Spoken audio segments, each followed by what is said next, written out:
Welcome, my friends, to the Namaqua Unitarian Universalist Congregation. My name is Laurel Liefert. I serve as the minister of this kind, caring, justice-loving community of seekers that we call Namaqua. I use the pronouns she, her, and hers, and our guiding star is our mission statement. The Namaqua Unitarian Universalist Congregation fosters a beloved community that celebrates diversity, strives for peace and justice, acts mindfully for the good of the planet, and inspires spiritual growth through a free and loving search for truth and meaning. I wonder if there are any first-time visitors here. Now that we're doing virtual services, people from all over the planet can theoretically join our services, and I hope that the word is spreading about what a wonderful community we have here. So if any of you are first-time visitors, would you please look at your chat, put your cursor down at the bottom and your chat button, if you can call that up, and then Alice Kane is our membership chair. If you could please put your name and your email so that we can send you our weekly newsletters if you're interested, our weekly email blasts and our newsletters. And we hope that perhaps you will find a spiritual home here. We practice social distancing these days. I hope you're wearing your masks, keeping yourself safe, washing your hands a lot. And even though here in Colorado, we've shifted from stay at home to safer at home, please take that to heart. You are safer at home. And I heartily hope that all of you will remain safe and healthy. This is our, I think, 9th virtual service. It's still a work in progress though, and here in the sanctuary, the internet is a little bit unreliable, so I apologize in advance for any type of snafus that you may experience. And please just tolerate that this is the world of virtual services. We're doing the very best that we can to improve the quality of sound. Our sound technician, Sarah, has muted everyone. And if you'll please keep your microphones muted unless you're speaking during Joys and Sorrows or during the virtual coffee hour we'll have after our service, but before our spring congregational meeting. So speaking of our spring congregational meeting, what we'll do today is after the service still have about a 15-minute coffee hour for people to be in breakout rooms together and socialize. And then at 11:30, we'll start our spring congregational meeting, which is super important. It's when we pass our budget and we elect our new leaders. And also you'll hear from all of us who are in leadership positions, from me as your minister, from the board, from Committee on Shared Ministry, and from leadership development. So I hope that you'll all attend. We do need a quorum in order for our votes to count, and so it's super important that you come. And for those of you who are new, you're very welcome to just come and see how our congregation operates. We are continuing to have virtual lunches every Thursday at noon. How to join them will be on the website, namaquauu.org. Also, we have General Assembly coming up in June, but we just recently heard that instead of holding it in Providence, Rhode Island, we're going to have it held virtually. What that means is that anyone from anywhere can attend, and if you've never attended this annual gathering of UUs, it is really something. It's a registration fee now only of $150, and the Leadership Development Group does have some money. So if any of you are interested, contact either Karen Brock or Kathy Hartman or Sarah Jane Wilhelm, and they'll be able to allocate some money to you, possibly even the full registration. And so I hope that many of you will join me. I'm a very avid attender. I think I've attended 15 or 16 General Assemblies, and I always enjoy them. And then one final announcement is that, as you've heard, if you read the newsletter that just came out, as of tomorrow, theoretically, I'm going on sabbatical for the rest of May. I do have a few loose ends to tie up, and I admit I'm not great at taking sabbaticals. But this one I have been urged to do by our leaders, and so I'm going to unplug and come back to you in June, refreshed and rejuvenated, and very, very happy to see you. So, with no further ado, we'll play our prelude, which is one of my favorite songs. It's called Home by Carla Bonoff, and it's sung by Bonnie Raitt.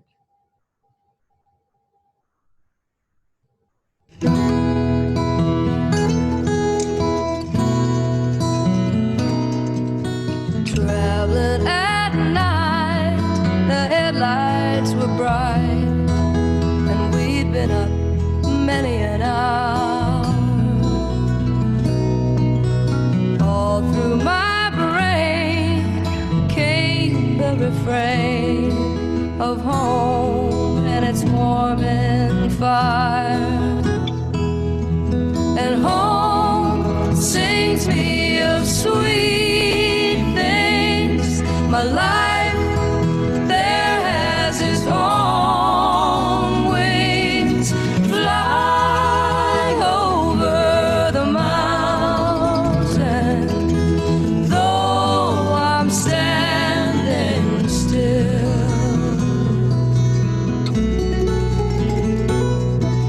The people I've seen, they're coming between the cities of tiring life, and the trains come and go, but inside, you know, the struggle'll soon be a fight. And home sings me of sweet things. A life there has its own wings, flying over the mountain, though I'm standing still.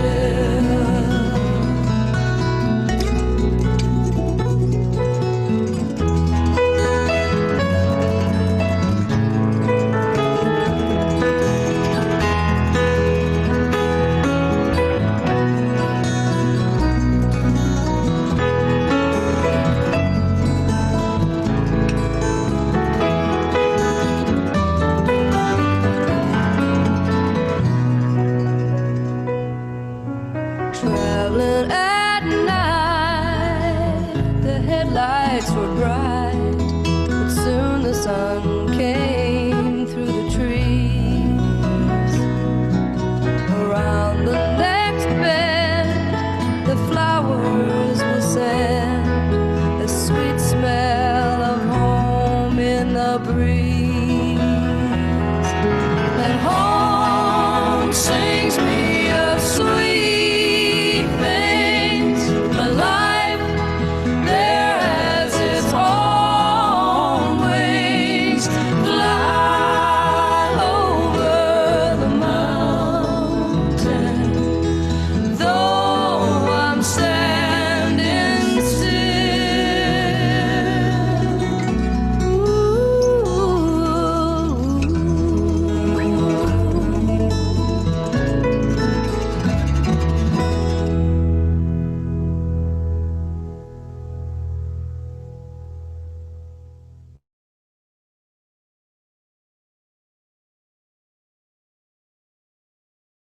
My name is Doug Stewart, and I'm a worship associate, and I go by the pronouns he, him, and his.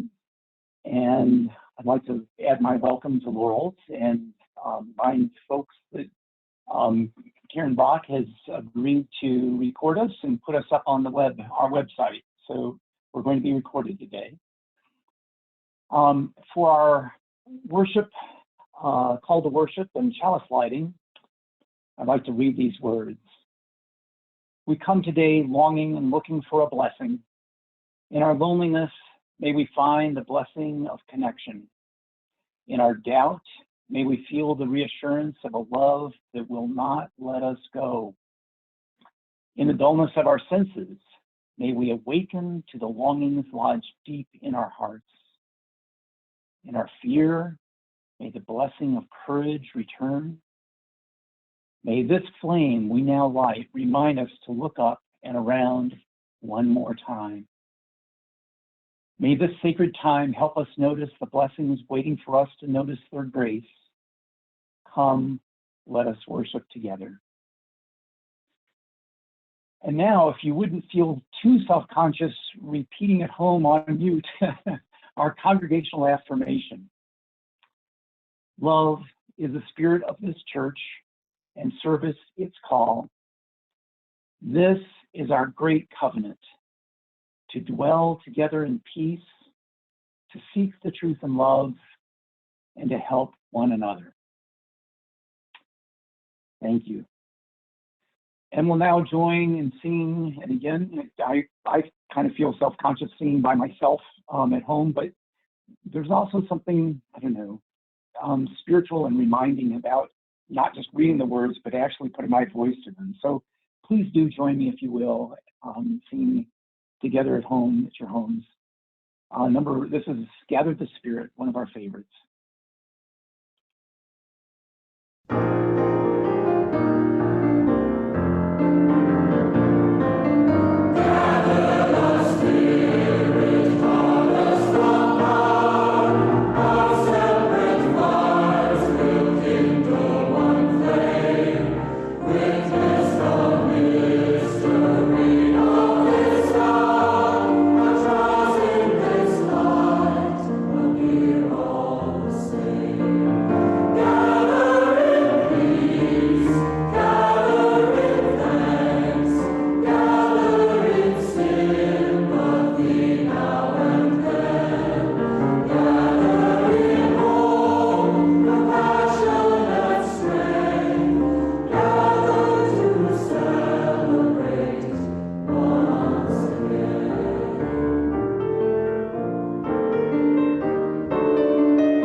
I invite you now to fully arrive in your home, settle into your couch or your chair.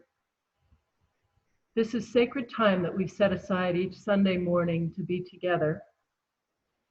And as you get comfortable, just feel your breathing. You don't have to do anything for your body to just breathe. You don't have to do anything to stay on the seat. Gravity will keep you on our Mother Earth. So in and out, the rhythm like the waves of an ocean, just breathing in and out. I have a prayer today that was adapted from one by John Saxon called Part of a Larger Life. So please join me in an attitude of prayer meditation. If you like, you can close your eyes. source of all life, all love, all hope, known by many names and in many ways. We may not know who or what we are praying to, and yet we sense that our lives are part of a larger life, connected with everyone and everything in one interdependent web. A web that nurtures and sustains our lives and life itself. Something that calls us and all life to greater wholeness and harmony.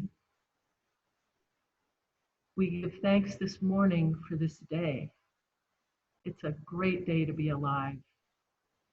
We give thanks for the beauty and the wonder and the mystery of life. We give thanks for our family and friends, for the love and support we give and receive in this beloved community. May we heal and be healed. May we bless and be blessed. And may we face the uncertainties and tragedies of life in this time with hope, faith, and courage. And may we know that we are not alone. And now, as we enter into a moment of silence, may we count our blessings. May we feel our hearts overflow with love and thanks for all that is our life.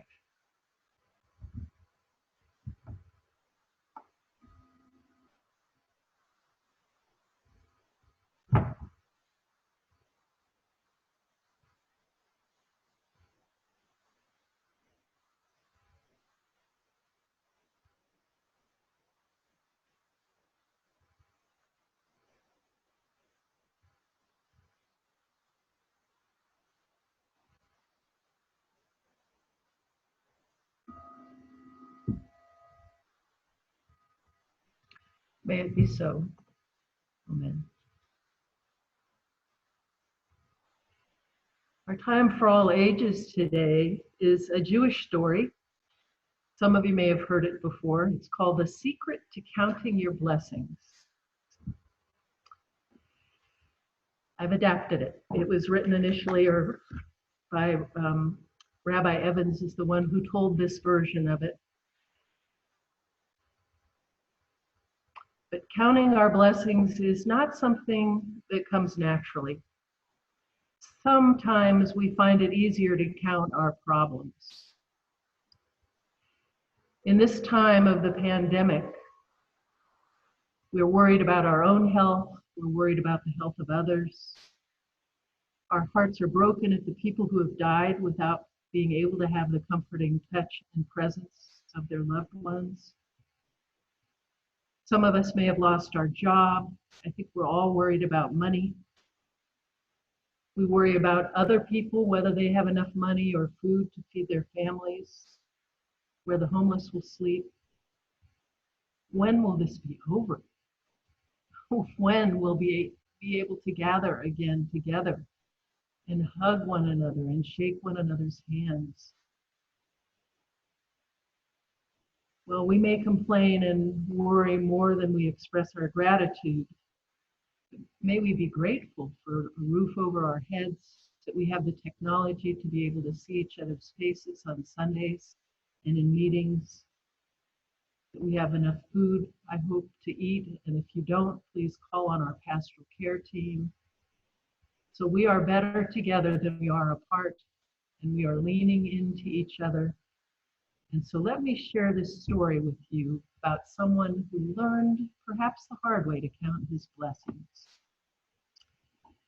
This is a beautiful Yiddish story about a man who lived in a one-room hut with his mother and his wife and his 6 children. And the hut, as you can imagine, was filled with noise, with crying and quarreling, and it was hard to live there. It was no peace and quiet ever. So one day, when he felt he couldn't take it anymore, the man went to the rabbi. Rabbi, Things are bad and getting worse. I live in a one-room house with my mother, my wife, my 6 children. It is too crowded and noisy. Please, Rabbi, help me find some peace. I'll do whatever you say. Well, the rabbi thought for a moment. Do you have a chicken? Of course I do. Good, said the rabbi. Take the chicken and bring it into your home. Well, the man was a bit surprised, but he said, okay. I said I would do anything you said. So he came home and he brought the chicken into the house. Well, now imagine what the house sounded like. In addition to the man, his mother, his wife, his 6 children, there was a chicken clucking, bark, bark, bark, bark, incessantly. And so frustrated, the man went to the rabbi again and he said, Rabbi, I did what you said, but it's much worse now than before. Could you please help me? Tell me, said the rabbi, do you have a goat? Why, yes, I do, said the man. Excellent, said the rabbi. Go home and bring him to live in with you. Well, so the man went home, got his goat, let the goat into the house. A couple of days later, that was even worse because now there was not only crying and quarreling and clucking, but there was a goat pushing and butting everyone with its horns. Well, the man returned to the rabbi and said, Rabbi, things are getting worse. Please help me. Well, to his shock, the rabbi then instructed him to bring his cow into the house. The man walked away thinking, this rabbi must be crazy. But he did what he was instructed, and now the house became utter chaos. There was the man, there was his mother, there was his wife, there were the 3 children, or the 6 children, there was the chicken clucking, there was the butting of the goat, and now the mooing of a big cow. So finally, the 4th time he went back to the rabbi, the man screamed, help me, Rabbi, the end of the world has come. There's no room in my house even to breathe. The rabbi listened and then said, my friend, go home now and let the animals out of your house. So the man rushed home and he let out the cow and the goat and the chicken. And what do you know? That night was the sweetest, most relaxing night he had ever had. Here under his roof was his beloved family. Every member of the family slept comfortably and peacefully. And when the man returned to the rabbi, he said, Rabbi, you have made life sweet for me. With just my family in the hut, it is so quiet, so roomy, so peaceful. What a blessing. What a blessing. And so the moral of the story is when we feel overwhelmed, we may not need to bring all those animals into our homes, but we can gain some perspective by paying attention and counting the blessings that we enjoy each and every day. The end. So now is our time for joys and sorrows. So we do this every Sunday to keep each other up on what's going on in our lives. If we have a joy to share, we have a community that will celebrate with us. If we have a sorrow, we have a community who cares and can offer us comfort. And so what we do at Namakwa is we transfer symbolically the joy or the sorrow into this bowl that represents our community. And so the way we've been doing this is either you can go down to the chat box and share your joy or sorrow that way with our community, or I'll invite maybe about 8 of you to raise your hands. And please help me if you see someone raise their hand, because I don't see everybody on my screen. And then unmute your microphone and then briefly share with us your joy or your sorrow.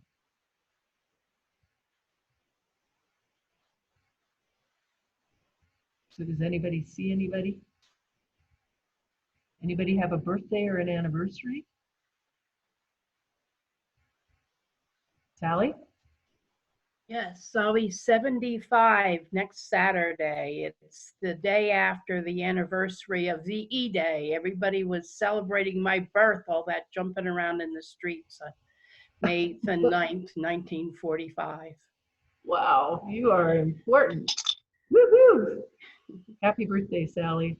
Thank you. 75, quarter of a century, or 3/4 of a century. 3 of them, yeah, 3 of them now. Wow. And Brenda Christensen is offering a health update. Hello. So I got to be tested for COVID and it came back negative, which is good, I guess. It's a quick test, so they're saying there's a 30% false negative rate. So I feel like I don't have more information. Right. Still have a fever, still having breathing issues and chest pain, so I talk to the doc tomorrow. But thank you all for reaching out and for your love. I really appreciate it. And my joy is this child next to me and his silliness all day long. This is Unipig, by the way. All right. Well, we love you, Brenda. We hope you get well. We love you too, you crazy Aiden and your Unipig. And how about Karen Brock?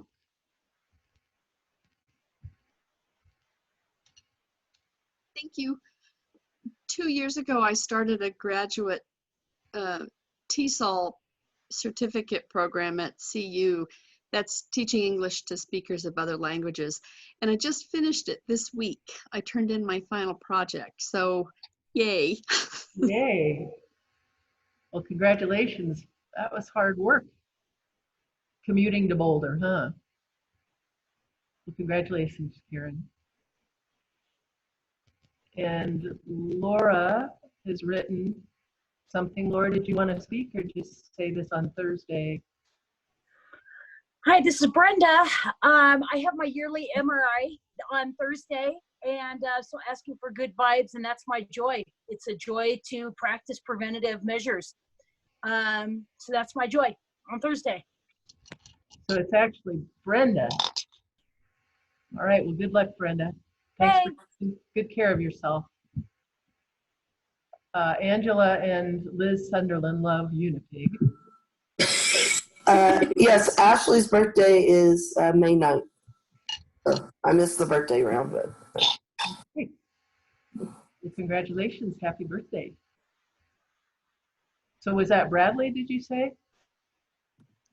Ashley, but Bradley's will be the 30th. Yeah. So Ashley, daughter, and then son Bradley. Yep. Now, Francie, did you want to something? I have a good idea. I miss my grandson terribly, and I just had an idea that I will cut out pictures of me and Laurel and ask him to take us places on his daily walks and bike rides and take pictures of it. And I'll cut out of his picture and take him to places in Loveland.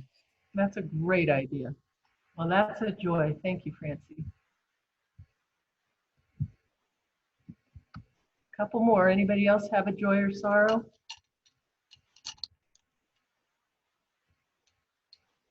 Well, as always, I'll put in a few more stones. These represent the joys and sorrows that some of you may have, but maybe you feel shy or it's too tender to say out loud. And also there are joys and sorrows beyond our walls. So I'll put in some stones for them. And also light the candles behind me.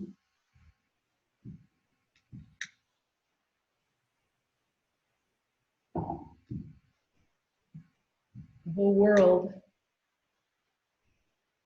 is experiencing what we're experiencing, which in a way is both a joy and sorrow. Our capacity to feel the suffering of others, but also to feel the connection that we're all together on this planet Earth, experiencing something that probably none of us have experienced before. And so let's just take a moment to be grateful for all that is our life, and then to sing out, "Comfort me," beginning with ourselves and sending comfort out to our beautiful, suffering world.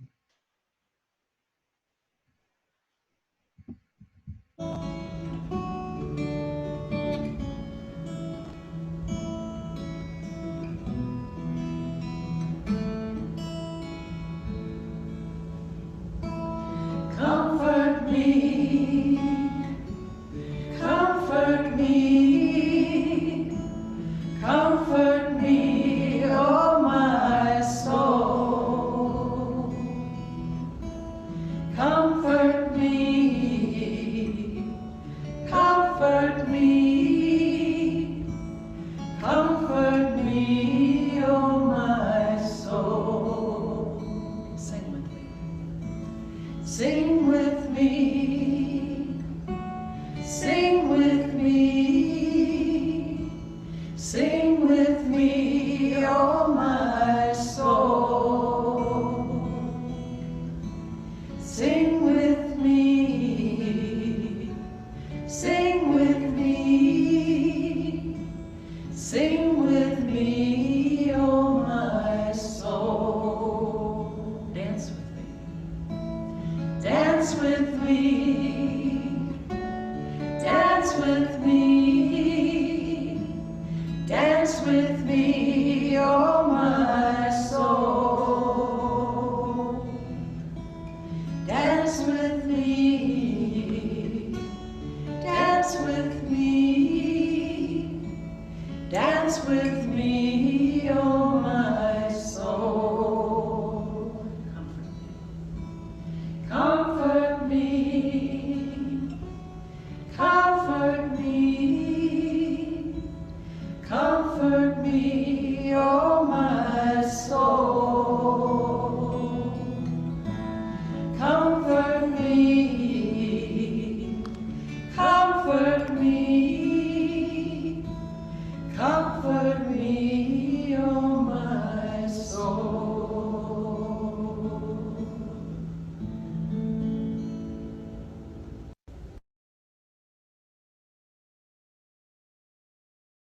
And now I have a reading for us.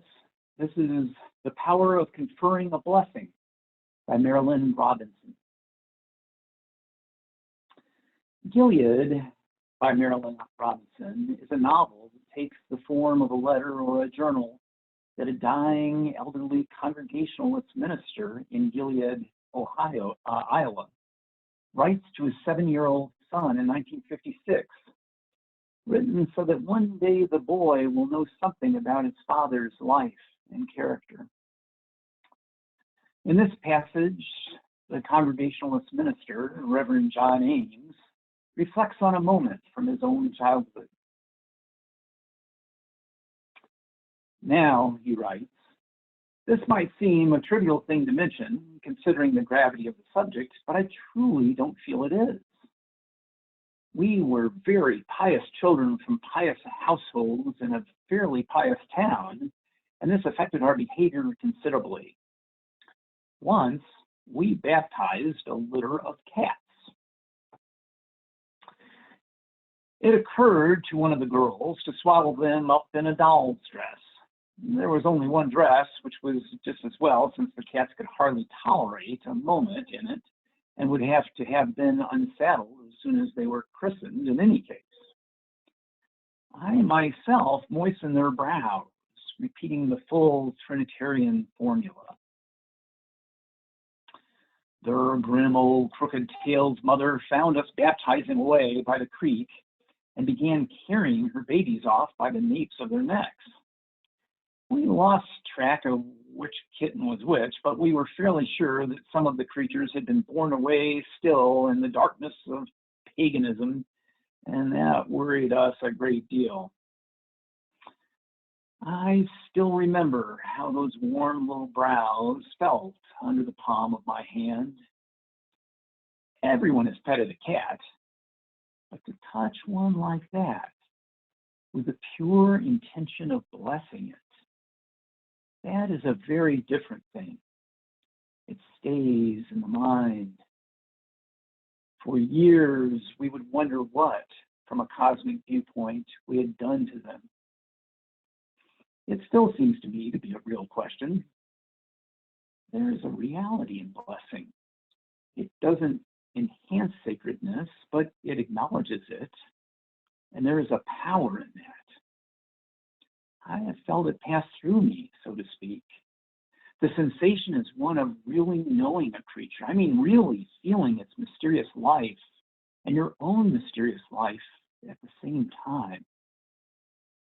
I don't wish to be urging the ministry on you, he's writing to his grandson, but there are some advantages to it that you might not know to take account of if I did not point them out. Not that you have to be a minister to confer a blessing. You are simply much more likely to find it in yourself in that position. It's a thing people expect of you. I don't know why there's so little about this aspect of the calling in the literature.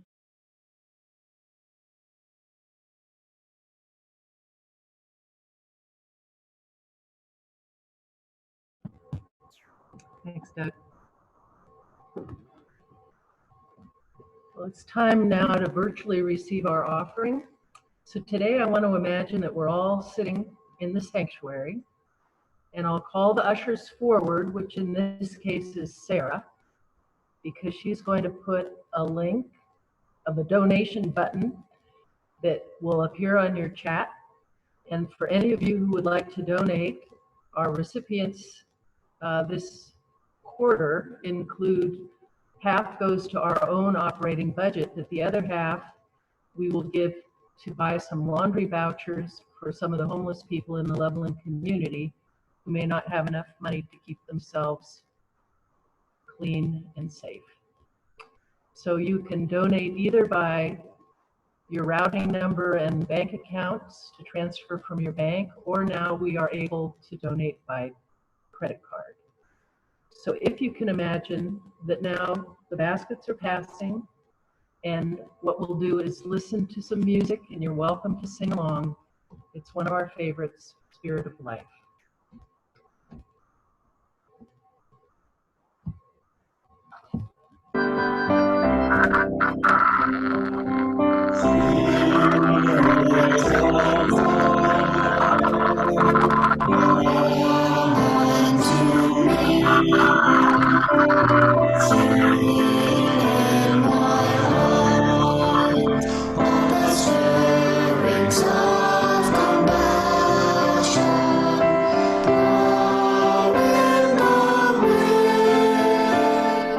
Rise in the sea, move in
So now the ushers come to me, filled with money, and I will bless the offering.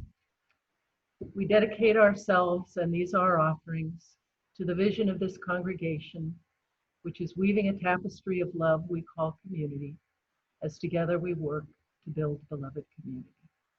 Thank you for your generosity.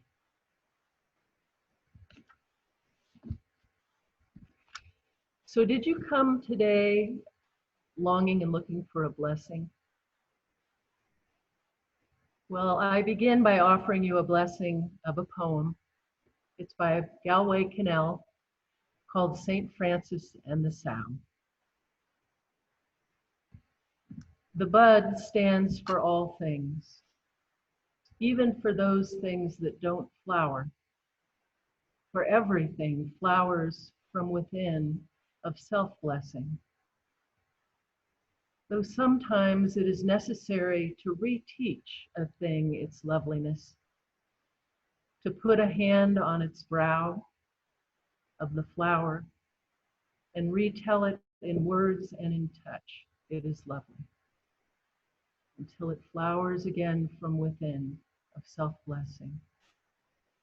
As St. Francis put his hand on the creased forehead of the sow and told her in words and in touch blessings of earth on the sow, and the sow began remembering all down her thick link, from the earthen snout all the way through the fodder and slops to the spiritual curl of the tail. From the hard spininess spiked out from the spine down through the great broken heart, to the sheer milken dreaminess spurting and shuddering from the 14 teats into the 14 mouths, sucking and blowing beneath them. The long, perfect loveliness of sow.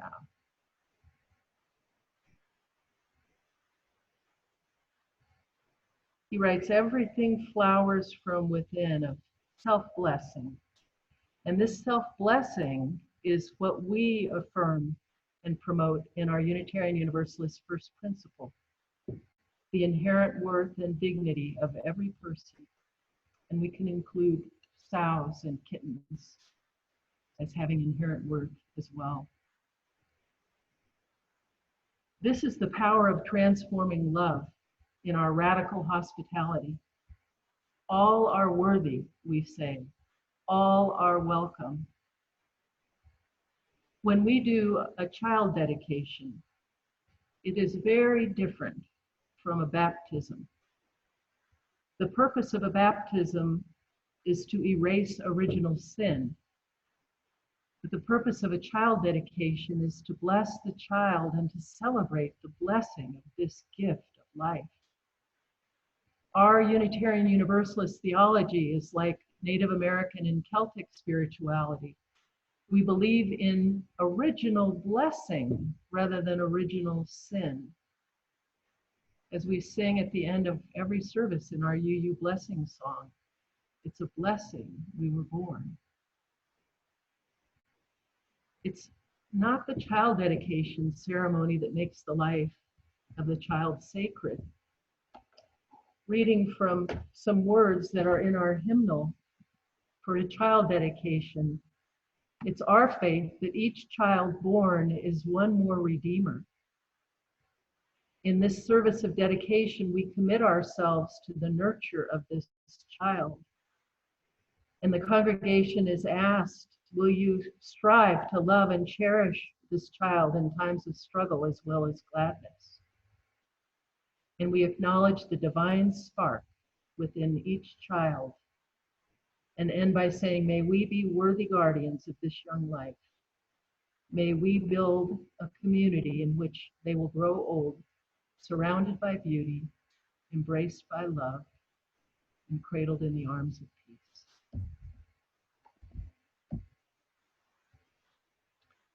Each of us has inherent worth and dignity, and we all have the inherent capacity to flower from within of self-blessing.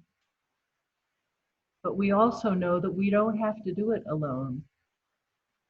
So in a child dedication, you see it's the community that forms a covenant with the child and with the family of that child to support them and honor them and to recognize the preciousness of that child as a gift of life that's entrusted to the care of both family and community.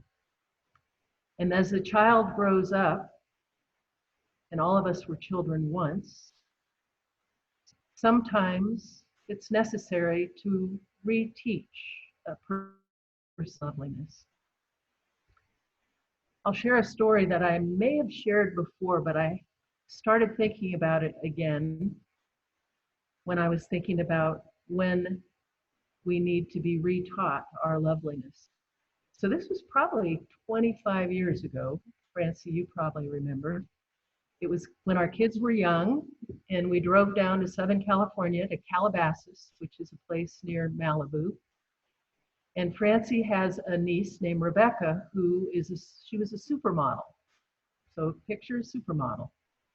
And she was married to a very handsome musician and actor named John. And so when we went to their front door of their mansion and knocked, this was the moment.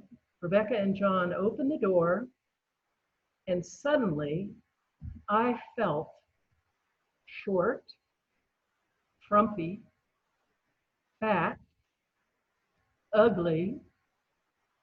I didn't know what happened. It was just in an instant. And I did not know what had happened because John and Rebecca are super warm. They were loving. They invited us into their house. They fed us. They made us laugh. They took us to Disneyland. But I could not wait to leave because I didn't like to feel that way. So have any of you ever been in a situation like that where just out of nowhere you're triggered? It might be someone who you're with. I don't know if you have experienced that, but this was a very telling moment because what I wanted to do was get back home. And the very next Sunday, I was in the pulpit at the Oakland Unitarian Church, and I shared that story with them.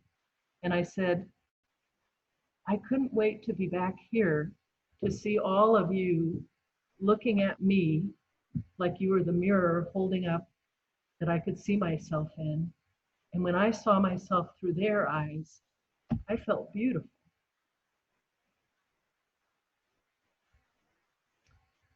And it reminds me of that song that we sometimes sing by Libby Roderick. How could anyone ever tell you you were anything less than beautiful? So I think that is one of the things that we do for one another, is that we reteach one another our loveliness by seeing the beauty in us and by sincerely, authentically caring about each other. What a blessing to be in a community. Maybe we can put that in our next mission statement, to reteach each other our loveliness. When we have the experience of being blessed, like I just described in the Oakland church, and I certainly have felt it here at Namaqua as well, us living up to our name of Loveland, it actually enhances our ability to bless others. So being blessed and seeing ourselves as beautiful and worthy, we are able to look at other people and see them as being beautiful and worthy, and we give them our blessing. So I picture this, a lovely image of blessings beginning like when you throw a pebble into a lake and it ripples out in concentric circles. So just imagine our blessing one another, and then the other blessing someone else, and the blessing expands and makes the world a kinder place, a gentler place, a place where we can nourish one another and thrive. Now, I think you know that to offer a blessing, you don't need to be ordained or installed or endorsed by any religious institution. Everyone can offer a blessing. And I was thinking also, not only of that time when we were with John and Rebecca and I felt old and frumpy and short, But I was thinking of how beautiful I felt. Oh, Francie's showing a picture of Rebecca's the one in the middle. And that's Francie's sister who died the day of my sabbatical last time. Anyway, okay. What I wanted to say is that what it also reminded me of is when I was installed as your minister. It's funny, I was looking in my John O'Donohue book, which is To Bless the Space Between Us, one of my very favorite books. And in it, I had a little yellow slip that said, find a congregation that makes your heart sing. When I was going around to my colleagues asking, when I was in search for a congregation, and I asked a colleague what it is that I should look for, that's what she told me, is look for a congregation that makes your heart sing. So that was what I used as my North Star when I was looking. And then when I found you, when I found Namakwa, I did find what I was looking for, a congregation that made my heart sing. And we had a ceremony that's called an installation. And in Unitarian Universalist polity, which is how we run ourselves, it is actually the congregation that gets to choose and install their own minister. And so this was quite a while ago when we all gathered one Sunday to install me as your minister. And for me, the most sacred part of it was what's called the laying on of hands. And so you were instructed, if you were there, to come gather around me, and closest were my family who put their hands on me. And then everyone gathered around and touched the person who was by them, so that by the end we were this net of connection, of tangible connection, that also mirrored the invisible connection that we always are connected. When I was ordained as a minister, there was a similar laying on of the hands. I was a little bit younger then, and I was able to kneel. And it was actually Rebecca Parker who directed it. But it was a moment that was so powerful, I almost felt like the cells of my body lit up with the light of all the love and blessing that was pouring out from all of you, and also from whatever that bigger than us is, that great love that holds us all. So the spirit of life and love. So that was a grand blessing. But blessings don't have to be grand, and in fact, they can happen every day in ordinary things. Something else that I've been thinking about is when many years ago I went to lunch on a lunch break when I was teaching, and I was waiting for my lunch to be delivered to my table, and I ran out of water. So I got up and went and got the pitcher, filled my glass with water, and then on the way back, I noticed there was a man sitting whose cup was empty. So I looked at him to see if he wanted me to fill it. And he closed his eyes and nodded his head. And then as I filled his cup, I saw tears start to come down his face. And I have no idea what was going on in his life right then. But it was one of those random acts of kindness that blessed him and that gave him some kind of comfort. And that's the kind of thing that we can do all the time. We can give someone a smile. These days we can't touch, but we can certainly give the intention of sending warmth and support to the people, even strangers we might pass if we're out walking. I think all of you have probably heard of the blessing that's often used in when people, even if they meet a stranger, may bow and say namaste. The divine in me greets the divine in you. And that too is our Unitarian Universalist theology. We don't believe in some bearded father figure in the sky manipulating things like a puppet. We believe that we have agency, we have free choice, and that each of us has a spark of the divine. And so I invite you to practice blessing. Like anything, a spiritual practice is something that even if you're not feeling like it, You can practice it, and then someday there's almost like some magic that happens, and the spirit just starts pouring through you. I'm thinking that we can practice a form of mindfulness in blessing. So we can give blessings over food, blessings when we wake up each morning, it's a great day to be alive. Blessings when we wash our hands.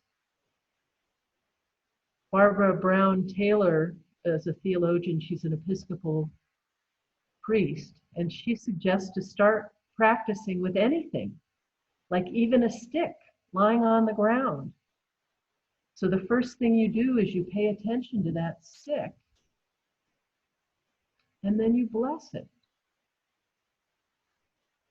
I love the way that Doug's story about the children blessing the litter of kittens, and the way that he describes that when he moistened the brow of the kitten, there was just a special feeling. All of us, I think, have petted cats before, but this was different from just petting cats.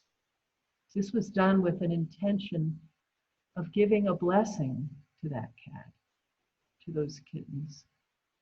And so I hope that you will touch something or someone with that mindfulness and that intention to just bestow with your spark of divinity, connecting with the spark of the divinity in whatever it is that you're touching.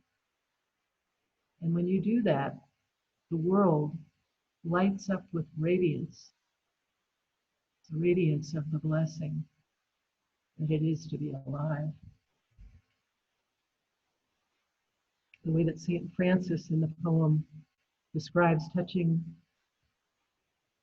the sow all the way down the spiritual curl of the tail.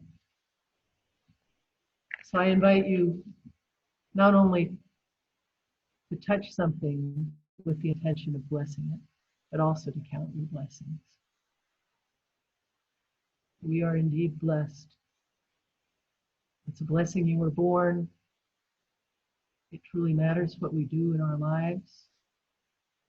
But each of us knows about that divine spark that some call God as a piece of the truth. Let the beauty you love be what you do, and know in your bones you don't have to do it alone. Our closing song is called We Would Be One, and it's one that the youth many years ago in Unitarian Universalism fell in love with this song, and it became kind of an anthem. So I think it's a familiar melody. And Sarah, if you'll post the lyrics to our closing song, We Would Be One.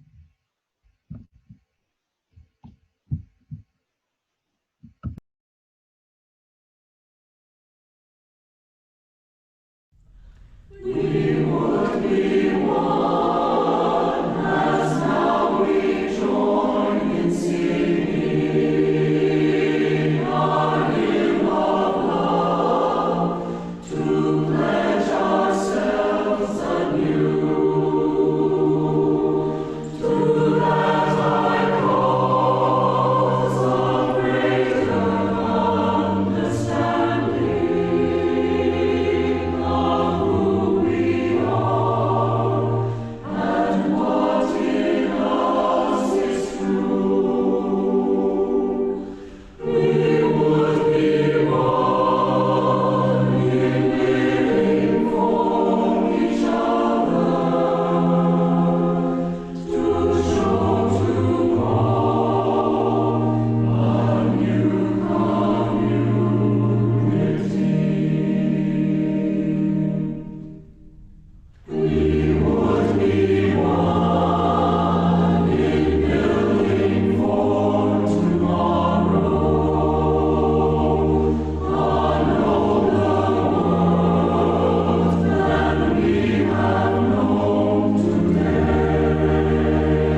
And now, as we extinguish this flame, may you go in peace. May you not forget the infinite possibilities that are born to you of gratitude and of hope. May you use those gifts that you have received and pass on the love that has been given to you. May you be contented knowing that you indeed are a child of the universe. May this presence settle into your bones and allow your soul the freedom to sing and dance and praise and love. Go and be blessed and be a blessing. Amen. And may we use our gifts with gratitude to bless the world in the spirit of love. Before we sing our final UU blessing song, I'd like to invite you to stick around for virtual coffee hour for a few minutes so you can socialize with one another. So Sarah will break us out into breakout rooms, and then at 11:30, we'll all reconvene again for our congregational meeting.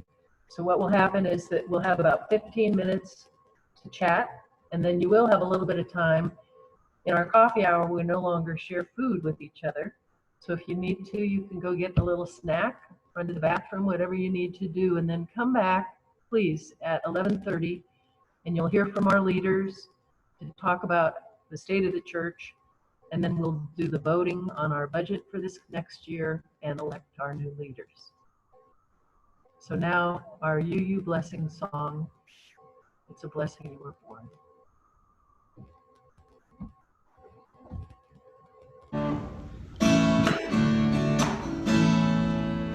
It's a blessing you were born. It's a blessing I'm born. And it matters what you do. It matters what I do. What you know about God. What I know about God. Is a piece of the truth. Is a piece of the truth. Let the beauty you love. Let the beauty I love. Be what you do. Be what I do. And you don't have to do it alone. And I don't have to do it alone. It's a blessing we were born. It's a blessing we were born. And it matters what we do. And it matters what we do. What we know about God. What we know about God. Is a piece of the truth. Is a piece of the truth. Let the beauty we love. Let the beauty we love. Be what we do. Be what we do. And we don't have